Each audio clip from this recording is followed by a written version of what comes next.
One thing I wanted to bring up was last year we lost one of the most important people that ever worked on the show, Bill Tull. Yes, Bill Tull was a prop legendary master. prop master who looked, just if you want a visual, Bill Tull started with us and was with us for years and years and years and years. And Bill Tull looked like a Nordic god. I mean, very tall, incredible build, incredibly handsome face. Yeah. And then we started using him in sketches, so you could look him up later on. Yeah, he later did very on, funny but sketches. long, on the long TBS show. white hair. Yeah. And he looked like you could put him in a Thor costume and he could say, "You trespass here." I mean, he had that amazing look. He look. had a deep voice too, yeah. But he would do anything. He would do anything. And at that point in the show, like, you know, sometimes it felt like we were almost at war because there were people on the staff who just were like, why are we doing this fucking key screen behind the band or whatever weird thing? We were trying all wanted this to weird do. stuff. Trying all this stuff. And then there were people like Frank, like who would do anything and think of idea. I got something for Alex Rocco. You're going to love it, whatever. And Bill Tull, I remember, I'll just tell one quick Bill story. Like, so the Rangers won the Stanley Cup in 1994. And so I had this idea to have like a running around Stanley Cup, like a live Stanley, as anthropomorphized. The Stanley Cup has come to life and is dancing around in our studio. And of course, because I was, a big baby, I wanted a giant Stanley Cup, but to have like tighty whities visible at the bottom. So the legs are really cute, but he's wearing tighty whities and it's kind of disturbing. Yeah. But I had this idea literally at like 2 a.m. and like Brian Leach from the Rangers was going to be on the show the next day. And so I call, and the writers were all there laughing about this. And I call like the wardrobe department and like, what the fuck are you talking about? That's not going to happen. You can't do that. Yeah. And then I call Bill Tull. He's like, okay. So we'll, you want me to build like a whole thing? Okay. So it's like 8 levels. How many levels are there? And it's like 3 a.m. And so he gets right to work. And then the only thing that he can't figure out is the Stanley Cup has like this bowl, this big silver bowl on top. So Bill Tull calls the Rainbow Room, finds out that they have a silver bowl. He goes up there. Which is, by the way, for anyone who doesn't know, one of the most swanky, yes, like incredible elite places. Rich people have their weddings in the Rainbow Room. Yeah. So he goes to the Rainbow Room. To the Rainbow Room. Hey, you guys got a silver bowl? I need it for a guy wearing underwear. A Stanley Cup thing. And so the guy, he gets the manager of the place and like, well, we kind of need that bowl. Listen, what can I do? How can I get the silver bowl? And literally the guy says, well, there's a kind of hot security guard downstairs. And if you can get me her number, set me up so I can call her, I'll give you the bowl. Oh. So he goes down to the ground floor. Of course he does. Talks to the security guard lady, says there's a guy in the Rainbow Room and he gets the number. And he goes back upstairs and comes back with the bowl. And this is like on no sleep. No sleep. And this is, and the whole point is that like, that was the spirit of the show. That was the spirit of the show. And like Chilemi's here, another long time. Well, I call Chills the warrior because he's still, I shoot things now. I'm in different countries for this thing I'm doing for HBO Max. And he's who's another there? one. Chills. He was there. Yeah. He gets it. But one of the things was really this, I'll say this and then because we have so much to talk about. I'm sorry. But we were always, don't be sorry. Okay. We were always, this is just going to have to be a 7-hour episode, but we were always, this is what I remember about Bill Tull was we needed some kind of crazy looking thing that basically was going to look like an animal skeleton, but it had a clock for a head or something. And so at rehearsal, they reveal this thing and it looks kind of perfect. And I'm like, wow, how did you fake this animal skeleton? No. And Bill's like, oh, yeah, well, I went upstate New York. I knew a guy who, he has a farm, and he told me where all the animals are buried. So he went out at night with a shovel and dug around till he found a dead sheep, and he dug up all the bones and reassembled it for the prop. Just beyond belief. I mean, literally, he's a ghoul in the night. The giant moon behind him and a silhouette of him digging and then assembling bones. And then he just talks about this matter-of-factly on, it's the best episode of Inside Conan. You should listen to it. Bill and his partner, John Rao. And, the whole point is that, like, it was such a struggle that first year. It was the best job, most exciting job I ever had, but it was such a struggle. The network doubting us, and we had you know what I remember very clearly? If there are 5 things you need to have a successful television show, meaning the network's behind you, the critics like you, the numbers are strong, and then like a couple of things. We had none of those things. We had absolutely, I remembered sitting around going, let's see, what are the things you need? And then making a list of the 5 and going, nope. All we had was a great show. We did have a great host. Was really nice. Sidekick. You know, was really nice was that we made it to that first summer, and suddenly colleges got out. Yeah, and all of a sudden, we had these audiences that were fine, and if we did something really funny, they would laugh.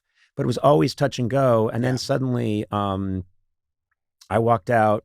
Would have been June of 1994 after this slog, this crazy slog, which started the summer before. And went all the way into the following summer. So it was a solid year of no sleeping, always worrying, people on the street telling me to drop dead, you know. Oh my God. And those were network executives, by the way. It's just, I thought it was bad form, but they were worried I didn't get the message. It'll make them stronger. It's okay. He's over there. He's in Central Park South. Get him. Thanks, Lauren. No problem. It'll toughen him up. Now about my money. My getaway car needs a better driver. So, but I remember that walking out one day to do the warm-up, because I would do the warm-up before the show. And I came out to do the warm-up, and the minute the crowd saw me, they were, yes! Yeah. Whoa! And I was looking behind me, like, is Jerry Seinfeld standing behind me? What's happening? It was really spectacular. What else is interesting? All these people who were criticizing you, I realize now they were not the audience. No. Like, because I've spoken to people since who like talk about you in the first year, and they're like, I loved him the first year. Yeah, he was a little nervous, but it was all from just humility of being excited to be on television. Right. He was so sweet. And these were just like the silent section of the audience that didn't have, access to the internet or whatever was going on back then. There was no internet. No, I mean, there was barely. It would have been nice if there was an internet. Yeah, there was like a Usenet forum that we all obsessed on at some point. But yeah, I mean, and there was an audience from the beginning. Well, we just didn't know. We hear it now. Yeah, because I hear it from the haters and the haters. No, the Bill haters and the Mulaney's and all these people that say, oh, I loved it. And my response is always the same, which is, why couldn't you have been famous then? Why couldn't you have been as famous then as you are now? And you could have said something. I know. But they were 11. Well, we did have Dave, who came on the show. Yeah, Dave came on the show. That was the biggest thing that ever happened. Yeah, that was February of '94. That was huge. Yes, and he said it backstage, and then he said it to your face, which is what really mattered on television, how great the show was. And that changed took a lot of pressure off the network. But the last thing I want to say about Bill, just in general. Bill Tull. Bill Tull. Just that, like, for people who work on a show like this or any movie set, you could have the opinion that, my job's not that important. There's a finite amount of effect that I can have on a show. But like, it's not true. If people are supportive of the creative people at the top and they give off that vibe that they believe in you and that they, and that they'll do anything for you, like Bill and other people from that staff, it makes an enormous difference. Yeah, and I say, and not to embarrass him because I know he's right outside this door because he still works with us, but, Jason Shalemi, who you mentioned, is the same kind of person who started with us as an intern. But I swear to God, if Jason thought if he sensed that it was important for us doing something comedically, whether it's now for the podcast or for a travel show I'm doing for HBO Max, whatever, and it involved him getting shot at. It's just Max now. Yeah. Get with the program. Okay, whatever. I like to throw the HBO in to let people know that it's it's actually quality. That it's not pornography. When you say when you just say Max, people think, oh, well, it's people fucking. So I can whack off to this? Yeah. I've never been able to walk off to Conan. This is exciting. He's really evolved, like they say. His porn is so creative. All the furniture in the room is talking too. The guy and the girl are going at it, and then the couch is like, yeah, what a schlong. Quiet, couchy. I'm losing my concentration. But I like that porn with anthropomorphic props. Wow, he's really giving it to her. Shut up, alarm clock. The pizza's watching. The pizza's watching and rubbing its nipples, which are giant. Finally, I have a line. Which the pizza's rubbing its pepperoni nipples. Yeah. Oh, I love it. New meaning to the word food porn. Yeah, exactly. But no, if Jason thought it was important, and he, I was just with him. We were shooting in South America, and he's like, I think if he thought this was important to me or somehow important to the comedy, but it involved him running across a firing line where actual ammunition is being shot, he would do it. Yeah.